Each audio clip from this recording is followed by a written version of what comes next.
ജീവിതത്തിലെ പല തിരക്കിനിടയിലും നമ്മുടെ സന്തോഷ സുഖത്തിന് വേണ്ടി മാത്രം ജീവിക്കുന്ന അമ്മമാർ അവരുടെ സന്തോഷ ദിവസങ്ങൾ വരെ അവർ മറക്കാറുണ്ട്. അതുപോലെ നാളെ അമ്മേൻ്റെ ബർത്ത്ഡേ ആണ്. അപ്പോൾ ഇന്ന് നൈറ്റ് എനിക്കൊരു കുട്ടി സർപ്രൈസ് അമ്മയ്ക്ക് വേണ്ടി ഒരുക്കണമെന്നുണ്ടായിരുന്നു. കാരണം എൻ്റെ ഓരോ കാര്യത്തിന് അത്രയും എഫേർട്ട് ഇട്ടാണ് അമ്മ എൻ്റെ കൂടെ ഓരോ കാര്യവും സെറ്റ് ചെയ്ത് നിൽക്കുന്നത്. ആ അമ്മയ്ക്ക് മോർണിംഗ് തന്നെ അമ്മ എന്തായാലും അമ്മയുടെ ബർത്ത്ഡേ ഉറപ്പായിട്ടും മറന്നിട്ടുണ്ട് കേട്ടോ. കാരണം അപ്പോൾ അത് ഓർക്കേ ഇല്ല.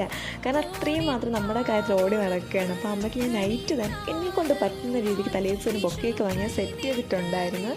പിന്നെ അങ്ങനെ അമ്മ എനിക്ക് മോർണിംഗ് പറഞ്ഞപ്പോൾ ഭയങ്കര ഹാപ്പിയാണ്. കാരണം ഡോറ് തുറന്നപ്പോൾ ഇത് കണ്ടപ്പോൾ ഭയങ്കര ഹാപ്പിയാണ്. എന്നെ കൊണ്ട് പറ്റുമ്പോൾ ഞാൻ ചെയ്തിട്ടുണ്ടായിരുന്നു. അതിനുശേഷം പിറ്റേ ദിവസം നമ്മൾ മാത്യൂസ് കേക്കിൽ നിന്ന് ആ കേക്ക് വാങ്ങിയത്. എന്നിട്ട് ഈവൻ ഞങ്ങൾ കുട്ടി ബർത്ത്ഡേ കുട്ടി രീതിയിൽ വലിയ സന്തോഷത്തോടെ ഭയങ്കരമായിട്ട് ആഘോഷിച്ചിട്ടുണ്ടായിരുന്നു. അങ്ങനെ ഈ തിരക്കുപിടിച്ച ജീവിതത്തിനിടയിലും ഞങ്ങളുടെ ഹാപ്പി മൊമെൻറ്റ്സ് വളരെ ഹാപ്പി ആയിട്ട് ആഘോഷിച്ച് എൻ്റെ അമ്മയ്ക്ക് ഹാപ്പി ബർത്ത്ഡേ അമ്മ.